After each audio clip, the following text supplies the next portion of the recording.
Welcome to Confessions of a Parent Coach. I'm Coach, mother of four, and potty talker, Ann Kaplan. This is the podcast where I confess something from my own parenting and coaching life, teach a lesson around it, and answer your questions. Even we parenting experts are far from perfect, and the real magic happens when we get down with all that imperfection. We get into the gritty side of parenting here, so earbud up and dive in. Hey everybody, welcome back to another episode of Confessions of a Parent Coach. And I'm so excited to be here with you guys today. I hope you're having a fabulous day. I happen to be recording this episode right before spring break, and I cannot tell you how excited I am to get the F out of here. I cannot wait. We are going to Mexico and spending a week on the beach to celebrate my husband's 50th birthday. He has made it into his 50s. And luckily for us, his birthday happens to coincide with spring break for us. So yay for Mexico, yay for spring break, yay for my husband turning 50, because I have been mentally on the beach for the last 10 days already. So hopefully wherever you are, you can at least give yourself a little moment of serenity and excitement for what's to come. And today, what I want to talk about is this question. Are you the boss in your family or just bossy? And that can be a little bit of a good question, right? So we always start these episodes with a confession. Are you ready for my confession? My confession is that if I don't watch myself, I am bossy. Meaning, and if you've done any of my trainings, my workshops, if you've worked with me for any time at all, you've already heard me talk about the 4 styles of parenting, that whatever style you are is determined by your degree of connection and attunement with your child, plus your degree of control and leadership with your child. What does that mean? It means kids need both. They both need attunement and emotional closeness, and they need control and leadership from their parents. And when we're doing both of those things well, we are considered an authoritative parent, which is the gold standard in parenting. But when we let that emotional connection, the control and leadership take over, and that emotional connection and attunement drop away, we are no longer authoritative. We are authoritarian. We are drill sergeants. We are tyrannical. We are bossy. We are not the boss in our family. We are just being bossy. And that is me. That is my confession to you, that if I do not do this work that I teach my clients, that you hear me talk about on this podcast, that you read when you get my emails every single day, my default is the authoritarian parent, which is actually a more shameful confession than you might believe, because I was raised by 2 insanely authoritarian parents. I would say rage machines. I would say tyrannical for sure, very, very controlling. And it was my solemn vow to myself that I would never parent that way, that I would give my kids the dignity and respect and closeness and actual connected relationship that they deserved.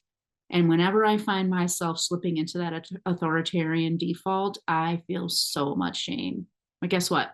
When I feel that shame, it does not solve my problem, because the more shameful I am, the more angry I become with myself, which makes me even more controlling, and 'twas ever thus ad infinitum. So if you know that you're an authoritarian parent, first of all, this podcast episode is for you. Second of all, I want you to know that beating yourself up for it is not the way to fix it. It will only keep you more stuck in parenting this way, because it's really, really hard to do what we need to do, right? We need to increase that metric that we have let fall away, the emotional connection, the attunement, the emotional safety, the relationship with our child. That's what we need to up level to get out of authoritarian parenting. It's really hard to feel attuned and connected with and emotional safety with someone when all you want to do is scream and self-flagellate. So shame is not the road to success. And everybody needs to know that forever and ever. So let's talk about this idea about, are you bossy or actually the boss in your family? And this is such a juicy topic. So if you label yourself as a control freak parent, this might be where you fall, that you have become controlling in your parenting. And here's the weird paradoxical thing. Often control freak parents are actually feeling totally out of control. We have thoughts running through our minds like, I have to do everything. My kid never listens. I can't get them to do anything. My family is off the rails. This is a runaway train, right? That feeling of out of control is what leads us to become controlling, because the more out of control we feel, the more controlling we become. We wind up micromanaging unnecessary aspects of our home and family, our kids' lives, our family schedules. And then the things that are actually great authoritative parenting skills, like asking our kids versus telling them what to do, giving them a deadline versus expecting immediate hop to responses, or things like stepping back while kids make mistakes so that they can actually learn from their mistakes. Those things are really, really hard when our out of control, panicked nervous system is telling us that we need to get on top of everything and be uber controlling and micromanaging.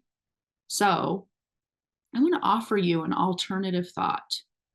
Instead of those thoughts of, I have to do everything, I have to be in control, that leads us to get into that controlling and micromanaging place, I want to offer you an alternative thought, which is, what if you are being in control by not controlling situations with your kids? What would it be like to see yourself as in control simply because you're controlling yourself? You're managing your urge to step in and micromanage. You're controlling your behavior. You're managing your emotions. That is actually being in control. It's not about controlling what's outside of us. It's about controlling what's inside of us. That is the difference between being boss versus being bossy. When you are the boss of yourself, you have cleaned your house, you are sitting atop your throne inside that beautiful temple that is you, that is when you are boss.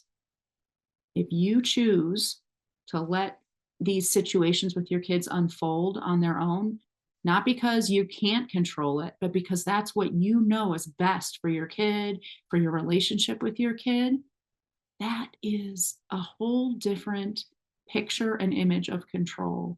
And do you know that that kind of authority over ourselves, that kind of leadership over ourselves, puts us in such an amazing modeling position for our children?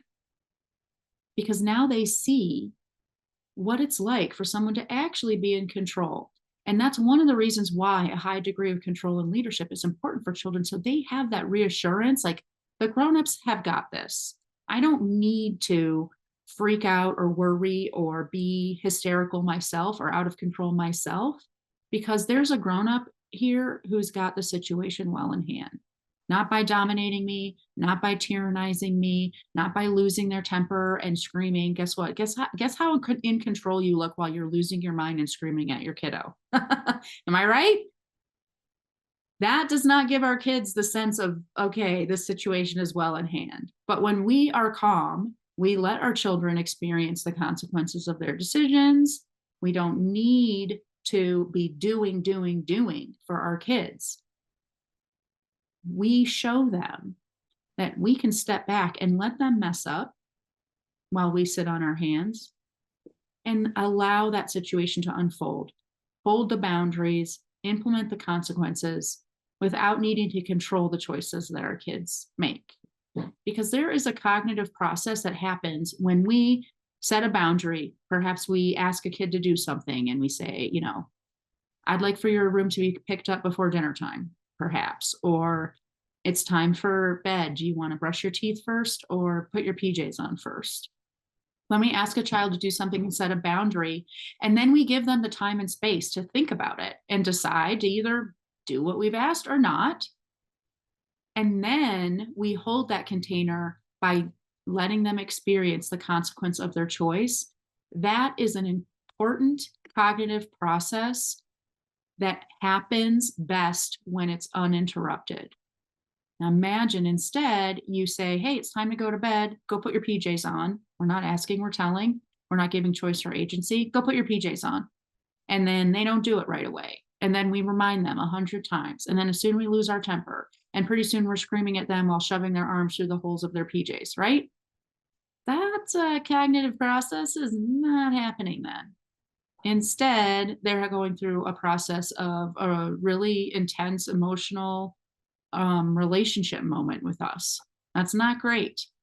So all of the things we do when we're stirred up and we start feeling controlling, we remind them all the time, we explain things, we do things for them, and we intervene and we interrupt and we punish them. Those silly things, because we just can't help ourselves, because we feel so out of control and we want to control the situation, all of that stuff negates that cognitive process. And our kids become less and less likely to learn to do things on their own or listen to us when we talk. That space where we're in control of ourselves, not them, is the opportunity where they actually learn, because they make a mistake and they learn from their mistake, or they make a great choice and they have the experience of how it works out when you do something that is a great decision. That can only happen when we decide to put our focus on controlling ourselves instead of on controlling our kids. And now we truly have put ourselves back into that leadership place. We are boss again. We are not being bossy. So I hope that helps you. I hope that was a little bit of a aha moment for you. That's my hope. And my question today, because we always close out these episodes with a question, is perfectly aligned with this idea about being boss versus bossy. I got a question from a mama who said, I am a huge control freak. In terms of getting kids to listen, what's your advice for us control freak moms who want it done right, and want it done now? Well, I bet that you can already guess what some of my answers to this question are going to be just based on what we've already talked about. But I want to point out one more thing that's going to help maybe bring this all together for you. When a mom tells me that she's a control freak, self-identified control freak, right? There are usually two main things running through their minds all day long. And if you can work on these stories and change these stories, your ability to release control and not be so controlling and instead manage and control yourself becomes a lot stronger. And it comes from changing these stories. Story number one, everything rests on me. The buck stops here. I'm responsible. And if I don't deal with a problem, no one else will. I need to be in charge because everything rests on my shoulders. How true does that story feel to you? If it feels super true to you, I'm not surprised at all if you are winding up getting micromanaging and controlling with your kiddos. So I want you to spend some time today making a list of all the evidence that this story is false, that everything doesn't rest on you, that you don't have to deal with a problem. And it's okay. First of all, is it really true that no one will deal with it if you don't? And also, is it maybe okay if no one deals with it? How might that end up? Probably in ways that make you feel like you're in a bathtub full of spiders, if you're really a control freak, but that's okay. Sit in that discomfort and start rewriting that story. And story number two, I need to be doing all the time. To not be actively engaged in making something happen is very uncomfortable. And I feel lazy or guilty when there's a problem and I'm not working to take care of it. Ooh, that one hits home. I'm not so much with everything rests on my shoulders, but story number two, that's my jam. It is very uncomfortable for me to see unfinished business, things unfolding in ways that I don't think are right, a problem that nobody's trying to fix. Oh, that's my bathtub full of spiders. If that feels true to you, once again, work on changing that story, because what if your need to be doing all the time is really getting in the way? Because stepping back and letting your kid screw up is actually doing more for your kid than all this intervening that we wind up doing when we get really controlling. So that's my advice for you today. I hope this was a helpful episode. If you want to get your question on the podcast, I want to get it too. So go to my website, use the contact form, and just send me your question. I cannot wait to answer it on the quote unquote air.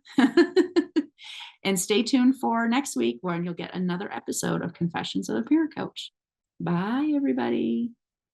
The episode is over, but there's more waiting for you. You can grab my free workbook, Getting Kids to Listen the First Time, that walks you through the fundamental principles I teach all of my clients and applies them to this very universal parenting challenge. So if you're sick of repeating yourself all day long or just want to learn more about my style, you'll definitely want to go to bit.ly/kidswholisten. And if you're ready to work with me, let's meet. Set up a free call at bit.ly/Kaplan call, and let's create an action plan that gets you exactly where you want to go. And of course, links to all this goodness are in the show notes. Thanks for joining, and I'll see you next time.